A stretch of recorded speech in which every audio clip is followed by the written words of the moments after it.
The Red Dirt D&D podcast is brought to you by Pro Laser Cuts. The Oklahoma company provides pre-made and customizable design laser cut dice towers, tokens, and more, developed by a gamer for gamers, and now available to enhance your tabletop game. Pro Laser Cuts products can be found at many Oklahoma City area game stores, local events, and now available online at prolasercuts.com. That's laser and cuts with a Z, Pro Laser Cuts. And by SD Way Gaming, where dice goblins unite. Our friends at SD Way Gaming celebrate the beautiful dice players handpick for their games and splendor. SD Way Gaming has expanded to include many tabletop gaming varieties, accessories, and similar fun necessities to include a service for your dice addiction. You can shop for a variety of products at sdwaygaming.com or find SD Way Gaming on Facebook.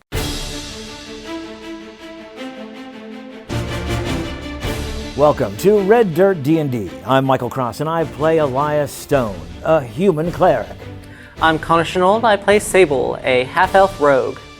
I'm Johnny Payne, and I play August E. Greymoor, a human fighter. I'm Carrie Hester, and I play Moxie, a tiefling bard. And I'm Brooke Bullock, your DM. Please join us as we explore the curse of the Clockwork City.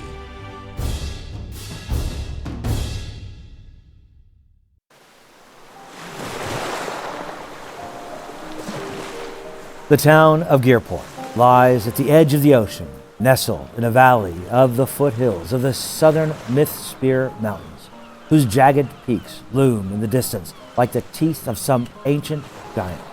The people of Gearport are a hardy folk, shaped by the rugged landscape and the relentless demands of the river and mountains. The river serves as the town's lifeblood, powering mills and factories and providing trade routes for merchants traveling down from the highlands or up from the southern seas. Fishermen ply their boats along the calmer stretches, while blacksmiths, tanners, and factory workers labor near the water's edge. We see a young boy with piercing blue eyes and hair that's deep brown like rich soil. The boy flicking his fingers and making a tiny arcane flame dance across his palm. Look, Mother, look! His mother, Clara, laughs softly while his father, Ashton, wipes oil-stained hands on his work apron and smiles proudly. Well, maybe you won't have to piece things together with oil and gears to try and keep them running. Ashton and Clara share a look of hope and happiness. Well, you two fixers, go get cleaned up for supper. The sun has dropped below the Mythspire Mountains now, casting a soft, beautiful golden glow that quickly deepens and darkens to shadows. Night falls quickly across the town of Gearport. In the black of night, a sudden volley of stars streaks over, but not over, rather into the small town. And not stars, but hundreds of flame-tipped arrows crash down onto buildings and boardwalks and homes. The sounds of nature are silenced by the stomping of boots as the dwarven army of Baron Thaddeus Ironclad marches into the flaming town. Clad in dark, spiked armor, their forms seem to blend with the earth itself. These dark dwarves marched as one, their disciplined ranks undisturbed by the uneven terrain. The blackest night in Gearport is no hindrance to the darkness found in the mountains of the Dark Dwarves.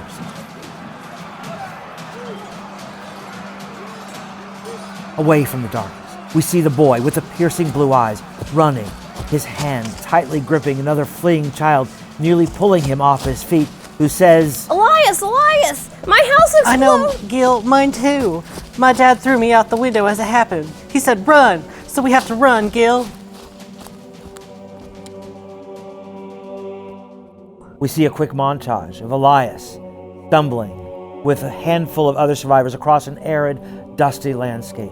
We see a city on the horizon and riders coming out to meet them, offering water. Next, a lonely stone building and narrow hallways, an orphanage, and the overlapping time-lapse of images of children and their distant voices as the years pass. Now we see a different building.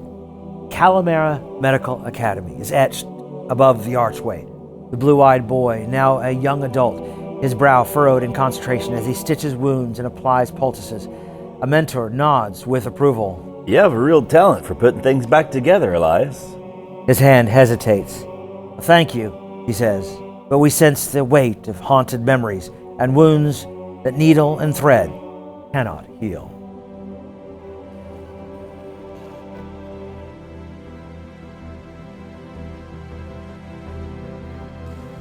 In a different part of the world, we see a city, and within that city, a warm, inviting light from a cozy tavern. A crackling fireplace fills the room.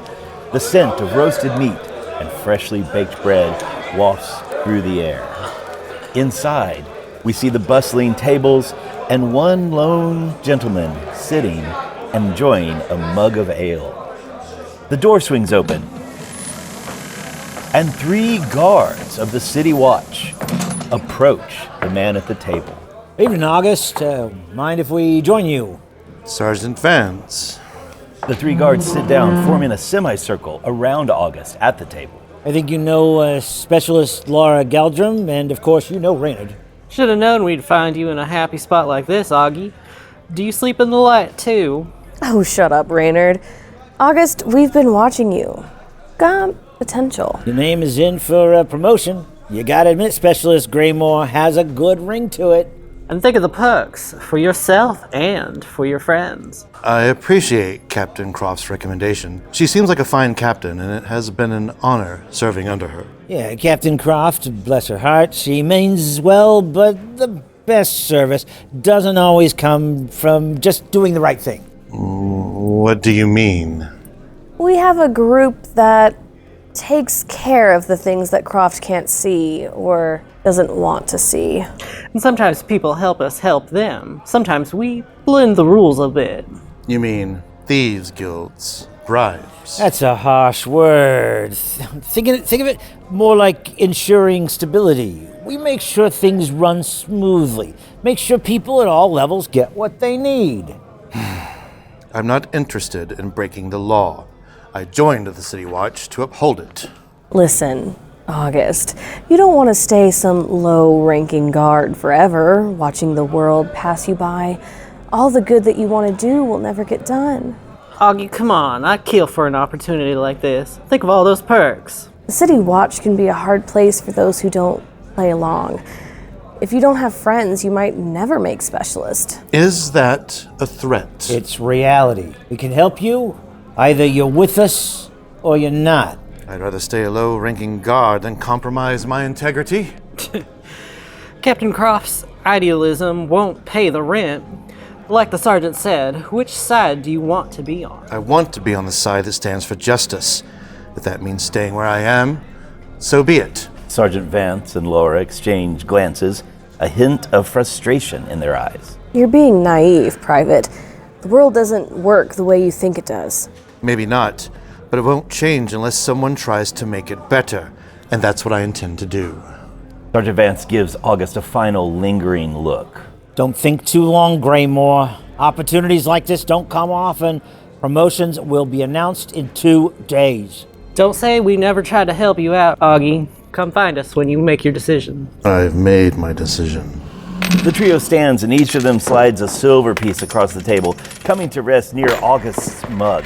As they leave, August remains resolute, staring into his mug. The tavern's noise fades into the background as he contemplates his decision and a pathway lying before him. A few days later, our scene changes and we see a small military-style courtroom. It's a testament to military justice and inquiry. At the far end of the room is a large desk made of dark polished wood, its front panel adorned with a silver inlaid emblem of a hippogriff flying over a pair of scales, symbolizing justice and the rule of law. Approximately 15 feet back from the center of the room are 2 small council tables facing the judge's desk, but offset to the left and right. The tables are sleek and functional, but also crafted of a rich wood, complementing the authoritative ambiance of this courtroom. Seated at one of the tables is Sergeant Vance. To the right of the judge's desk is a small gallery of seats, enclosed by a low wooden railing. Seated there are 2 figures, Specialist Laura Galdrum and Private Reynard. Bright sunshine streams through the high, narrow windows, creating angles that purposefully illuminate the center of the room, emphasizing the piercing sense of inquiry that fills this place. Currently standing in the center of the room is August E. Greymoor. The seriousness with which military justice is administered is obvious, ensuring that all who enter understand the weight of the proceedings that take place within its walls.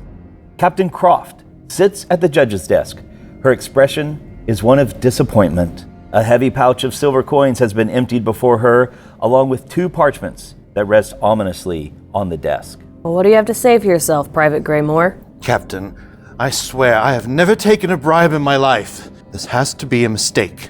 Captain, Your Honor, I saw how nervous he was when he saw me seeing him take those coins from his locker. Sorry, old Augie. Thought we was friends, you know. His eyes narrow slightly as he looks at August. Upon Private Reynard's concerns, we searched Greymoor's footlocker. Ma'am, we found that tally of receipts hidden in his footlocker. The last entry in an expectation for the same amount of silver found in the pouch. I don't know how they got there. Someone must have planted them, and I've never seen that log sheet before today. Accusing not just 1, but 3 of the gods as liars is a serious implication. August, do you have any proof at all? Any alibis? Friends? No, but I am innocent. Someone is setting me up. Captain, when Sergeant Vance asked me to tail Private Greymoor, I was doubtful. He's always been loyal to you in the Watch, but I know what I saw and what I wrote. Private August E. Greymoor exchanged packages and coins with known members of the Sapphire Society. I was shocked. Captain, you know my record. You know I wouldn't do something like this. August, the evidence is damning. Your record has been exemplary up until now, but this... I can't ignore the evidence and testimony from your locker mate and 2 of your superiors. Please, give me a chance to prove my innocence. I want to believe you, August, but the trust of the City Watch is paramount. Without clear evidence or alibi to the contrary, I have no choice but to rule based on this evidence. Captain. I'm sorry, August.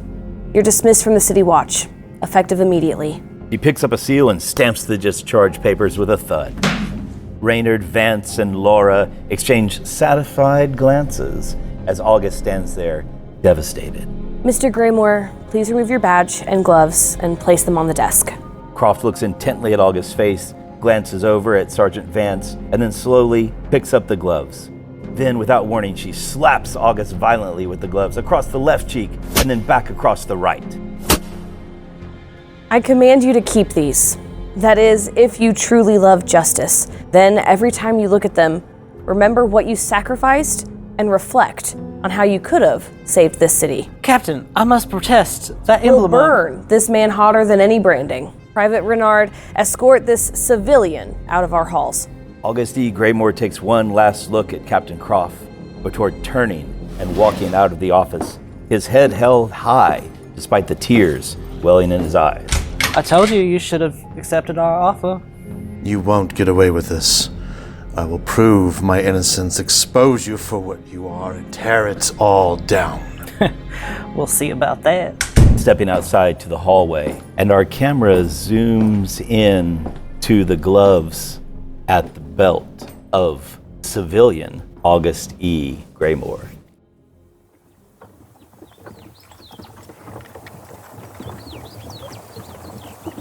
We see the gloves of the City Watch tucked within a belt.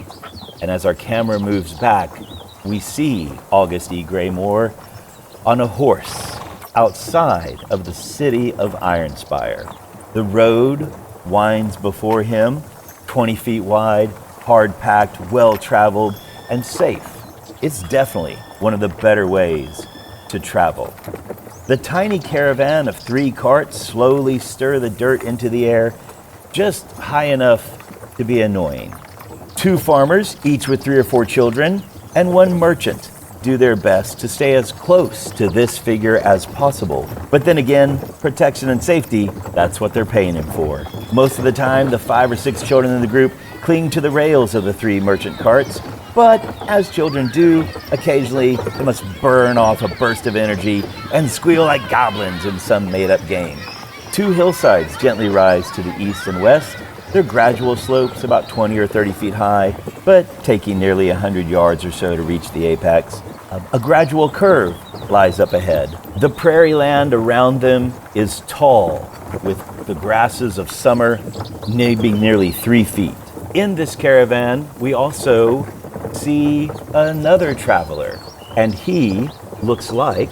Well, you see a man in his mid to late 40s, brown hair now streaked with gray, a long coat that's sleeveless actually, and underneath is a long blue button-up shirt with arm cuffs. Sitting up on the front with the driver, you see Elias Stone as just a humble doctor on his way to Ironspire. The driver next to you says, "And so you're telling me they just showed up with catgut?" Yeah, so that's basically how you sew people up. It's pretty much you just use that. It's thinned out and you use it as thread. So anybody could really learn how to do it then. Now, with the catgut, you must understand that what we're talking about is sewing up somebody so that they're not going to bleed anymore. You don't want to sew up the wrong things and sewing the wrong body parts to other things. It takes a lot of learning for it. It took me 5 years of university training at Calamera to learn all the practices I'm doing. I turn over to the guy on the horseback and I say, "Excuse me, how much longer do you think it's going to be till we get to Ironspire?" You'll be there in time for supper. Excellent. Well, it's been a good ride. I'm going to turn over to the rider. The driver said, "You've done really well. This has been a real smooth ride. I figured it'd be a lot more bouncy." I will say these 2 hills we're coming up on have me a little worried, especially with this curve.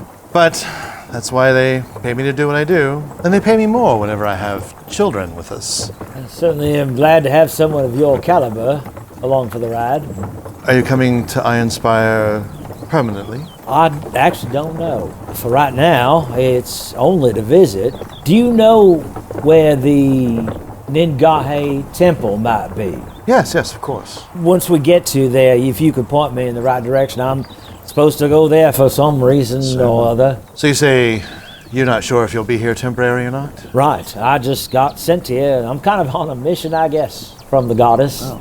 It's a long way to travel for a man in his 40s if you're not going to settle down and stay. Oh, I'm actually used to traveling.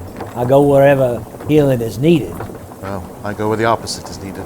There's a low hum that fills the air, and back over behind you guys to your right, up maybe 300, 400 feet in the air, you see this dirigible coming, moving at a smooth pace, but obviously one that's much faster than walking with carts and horseback, and the late afternoon sun shining on it, and bits of reflection of maybe copper wiring that goes up around the balloon part of it. It passes you and is heading toward Ironspire. August, you know, probably to dock at one of the raised spires of the city. Children, run, hide, get in the cart before it sees you. And the kids are like, ah, and they all scamper and run and get around on the cart, jump back up on the cart. A couple of them getting in the way, maybe they dash right in front of the horse, that type of thing. As students of any age are wont to do when a vehicle comes by. You, sir, are a cruel, cruel man. Yes, I suppose I am. I'm not used to seeing the dirigibles quite as often.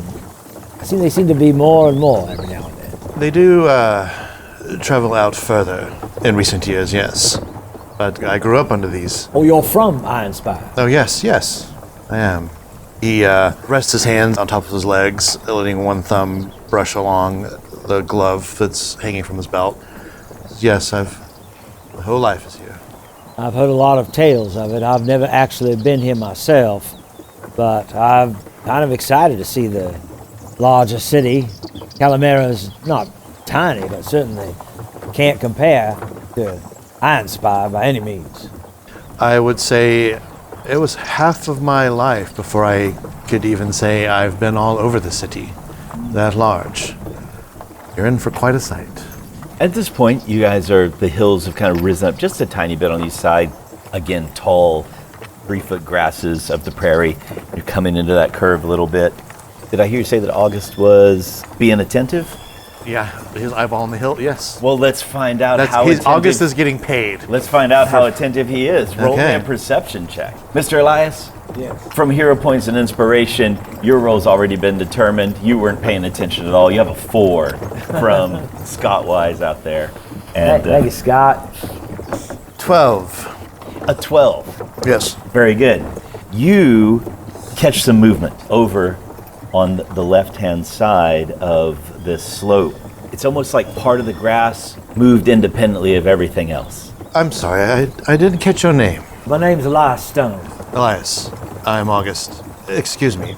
And I will have my horse slow down.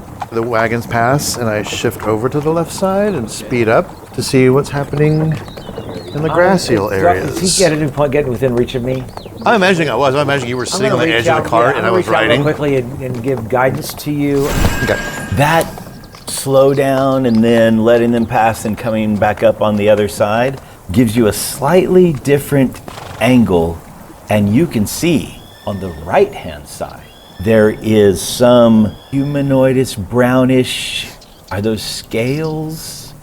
Figures too that have some type of leather strap and grass stuck to it, attached, fixed it. They're hiding in this tall grass off to the right-hand side. You saw movement on the left a moment ago, but now you can definitely spot 2 creatures that are there. So I'm on the other side of the caravan. I'm going to speed back up by Elias. You notice that he's not looking at you at all. And he says, in your endeavor to heal, do you also have the ability to defend? I know how to fight.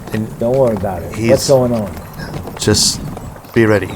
And I'm going to turn my horse into the direction of one of those groups. There you go. You want to choose the left-hand side or the right-hand I'm imagining side? that I'm on the left side, Yep. so I'm going to jut to the left side. Let's roll for initiative. What'd you get, Michael? 4. I got 6. From the left-hand side, a kobold with grass and stuff fixated onto the top of his head and wearing some type of tattered, stringy clothing pops up just enough you can just see his head above the prairie land grass. He bursts forth, and a half second later, another 2 jump up from the other side on the right-hand side. The one that you see first freezes for a millisecond, and a surprise chatter and hiss fills the air. Either one of you speak Draconic? Not Draconic. Common, Dwarvish, and Elf. Okay. Common Orc and Elvish. There you go. So some type of hissing chatter thing happens. And so the 2 on the right-hand side, on the other side of the cart, they both fling out nets toward the children on the cart. But I told the children to get in, and they didn't. And they're hanging off the edge of this merchant's cart, right? So one of them misses with a 7, the other one misses with an 8. So the nets fall short of the cart. The one on the left-hand side throws a short spear and misses completely with a 4. How many are there now? There are 3. One on one side, 2 on the other. Good. Which side did he go to? And you're on the left. I'm on the left. Like if we're going this way, I'm on the left side of the wagon A track. spear got thrown at you that he just barely chunked it 5 feet, like the grass is in his way or something. He can't get a good fling on this thing. Okay. Stop the train. Stop the train. I'm just literally going to get off my horse, take a few side steps to the side of it, and pull this very large sword off my back. Okay. And just cock my head to the kobold that maybe I have their attention. Go away. Shoot. And is that some type of intimidation check? There's definitely something there. I was figuring intimidation. That's why I was hoping that you could use that for your D4. Yeah, intimidation. Okay. Indeed. 16. That one he seems frozen in what he's doing and doesn't move. If I have allotted a move action, Sure. I'll go stand right beside him Okay, moving. and look at the other one and wave my hand. Go.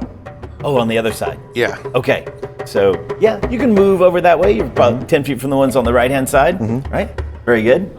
And we'll find out how they react in a minute. So he's on the side with one or the side with two? So I was standing away from one. I walked up right next to that one and turned towards the other one and told him to get away too. Oh, gotcha. That's what I did. Oh, yeah. okay, very so good. it's like I told him to go. And he's just like, and it's standing there. Well, I'm just gonna go walk up next to you, scruff your hair, grass hair, and tell the other one to go.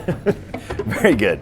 So August has walked right up to the edge of the road on the left-hand side to the one that he intimidated, and now he turns back to the two that have popped up on the right-hand side. Elias is in the cart with the driver, the merchant that's there. There's some kids hanging off the back. You're probably about 15 feet away from the two that are there on the right in the grass. And I'm going to just, I'm just going to do a true strike crossbow attack at one of them and try to go for a wounding, not an actual kill shot. Yeah. With true strike, I can use my spellcasting ability and attack for damage. So, and I purposely missed. I did because I rolled a 9. So try and do a warning shot. Yeah. So that misses. Our cart drivers, 2 of them stay calm, cool, and collected. No worries. But one of the farmers in the back panics. He's like, there's kobolds, and he whips his horse and comes roaring down on the left-hand side of the other 2 that are there.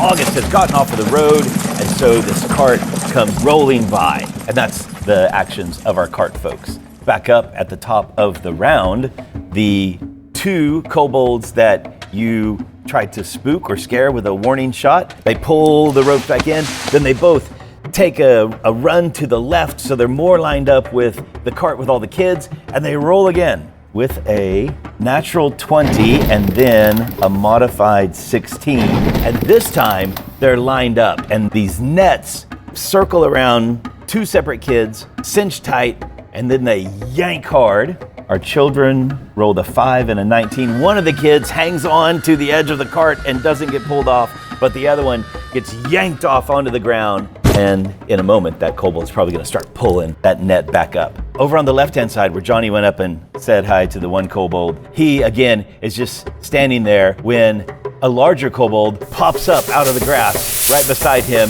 and just hisses and chatters at him, saying something. Doesn't sound very nice. It seems to shake this intimidated kobold out of its stupor a little bit, and they both pull out some daggers and rush at you. Does a 14 hit? No.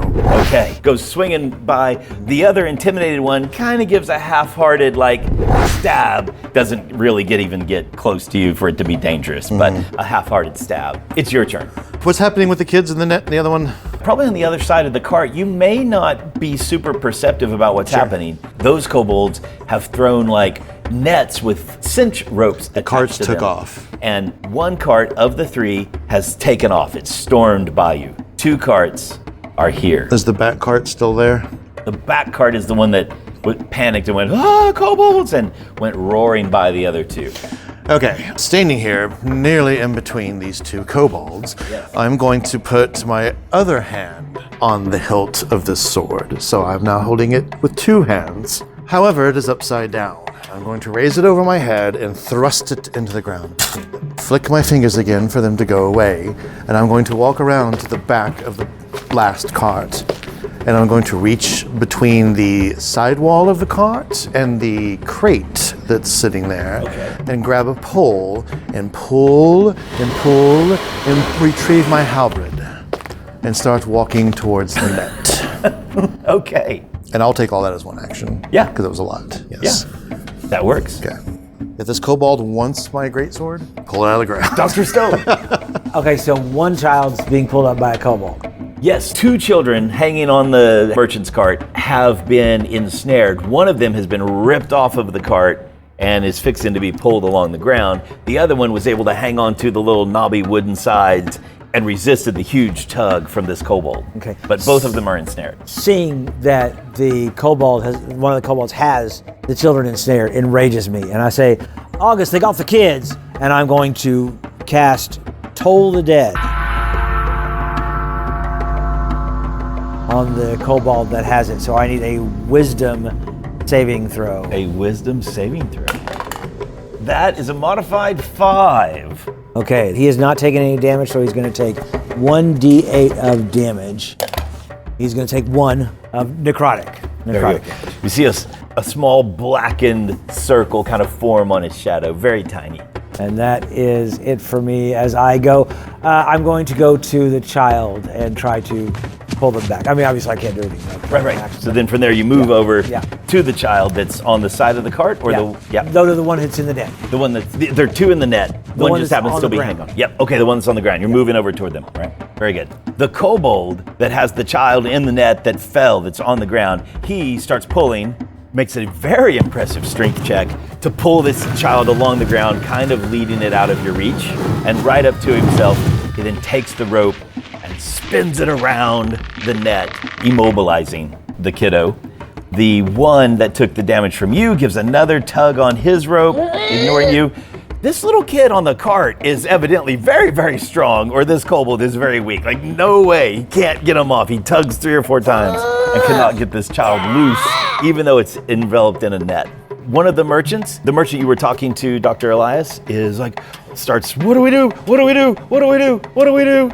The farmer that's right behind him and his wife that are there, they're like, the kids! And they start, come here, children! And they're like gathering the kids, get on here! That might have just been, messing around or whatever. So the second in our initiative, the kobolds on the left, the leader looking one that popped up, and the first one that August saw, they decide to ignore you. And they also pull out nets and fling them at the farmer's cart where the children are starting to gather. One of them misses, and the other one misses too. But they just don't have the range on these net things as they try to grab kids. Okay. And it's your turn. I'm going to continue over. There's a kid in a net. Yes? Well, on the other side of the cart. So you've pulled your halberd out from between boxes. You could walk around. Is there just the one? There's just kobold? the 2 kobolds on your side. There's 2 kobolds on the other side. Are they standing close together? The ones on the other side are fairly close together. They're within 5 feet of each other. The ones that have the net with the kids. The ones that have the net with the kids. The one that Elias hollered to you about. Very good. Walk around that back cart. Well, I was at the back cart, pulled it out, turned towards them, and I'm walking to them. Do I Okay. make it to them?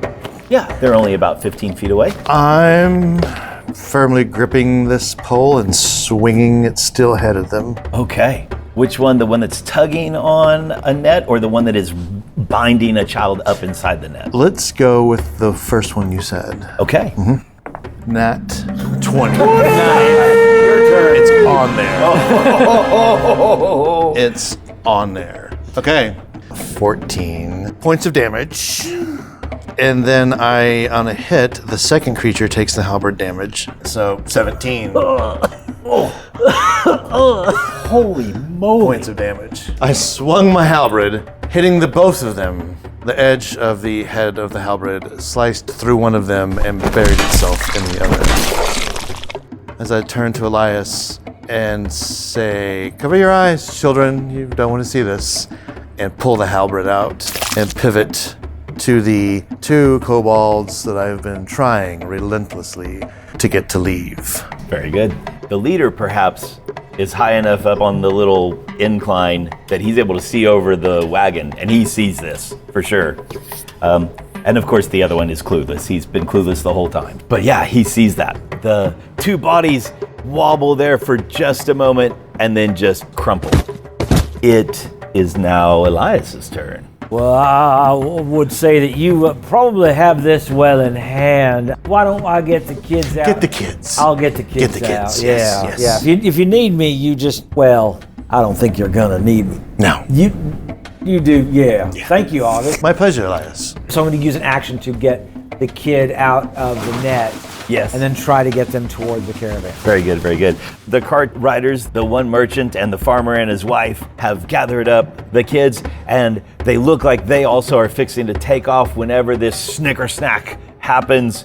And the farmer just is like, oh, and the wife screams at the bloodshed and the gore of what's going on with that. The merchant that was with Elias, he has pulled out a very large dagger out of his belt and is ready to defend himself, watching that you guys have this well in hand. Back up to the top of the initiative round, the leader-looking one ducks down in the grass and appears to be gone. The other one that is standing there, Mr. Clueless, along those lines, he doesn't seem to notice that the leader behind him has scampered away, and he's pulling the net back up one more time to throw it again. With a 3, he entangles himself, so it's all up in his arms again. It goes like 2 feet right in front of him. The others are dead. It's your turn. You're on one hillside. He's across the road about 20 feet away on the other hillside.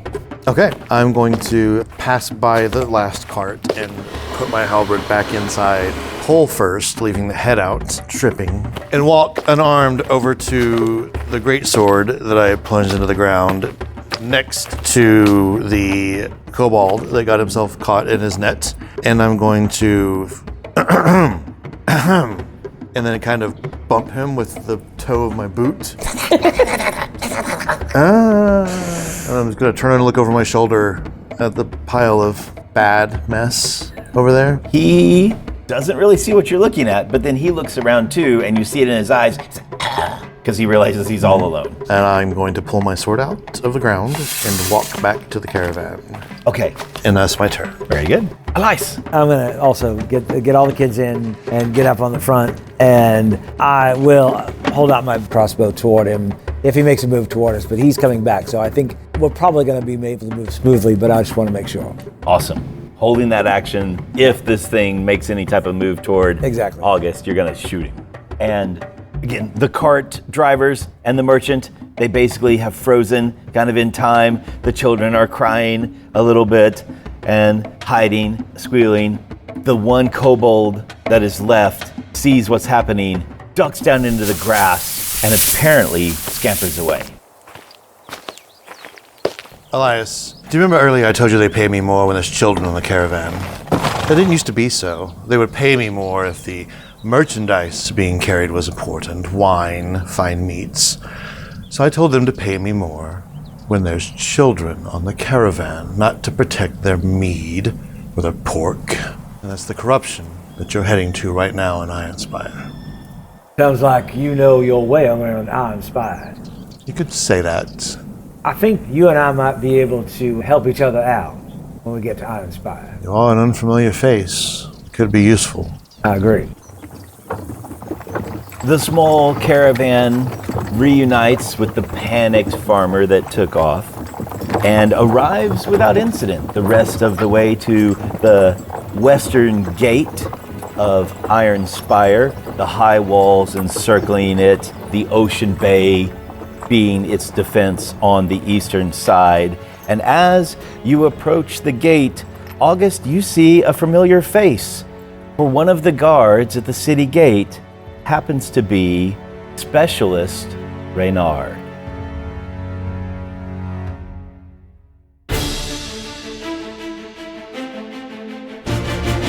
Red Dirt D&D Curse of the Clockwork City is Brooke Bullock as our Dungeon Master, Kiri Hester as Moxie, Connor Shenold as Sable, Johnny Payne as August E. Greymoor, and I'm Michael Cross as Dr. Elias Stone.